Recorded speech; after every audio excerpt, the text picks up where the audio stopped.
جێگای داخە ئەوڕۆ لە ڕێکەوتی 3/2016 لە کاتژمێر 9 بەیانی لە ڕووداوێکی میلابردن دوو کارمەندی میلابردن لە چێلگەمینی وڵکە لە گوندی ئێنێسەر بە قەزای چۆمان لە کاتی ئەنجامدانی ئەرچی با بڵێن پاکردنەوەی چێلگەمینەکە بەرمین کەوتن.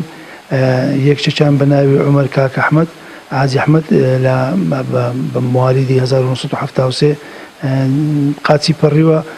ئەوەی دیریان بە ناوی کازان بە سوچی بریندار بووە. ئێستا ئەوەی کە بریندارەکەی قاچی بڕاوەتەوە نادراوەتە خەستەخانەی ئەمێرجنسی لە هەولێر بۆ عیلاجی زیاتر.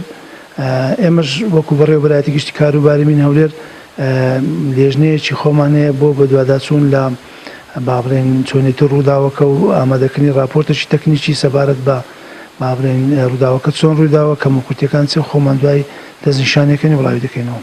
وەکو هەنگاوی یەکەمین تەمان ئێمە لێژنەیەکی بیمەمانەیە و لێژنە سەرپەرشتی چاکردنەوەی چابوونەوە میلابەرە دەکاتن تا دەگاتە ئەو قۆناغی لاقی عەمەلی بۆ دروست دەکەێت لە سنتەرەکانی لاقی عەمەلی و لە ئایندەش ئێمە هەوڵ دەدەین بێئیشان نەکەین ئەو کەسانێک کە بەرمین دەکەون لە ئێمە ئیشی تریان لە مەجای ئیشی خۆمان بۆ دەردۆزینەوە.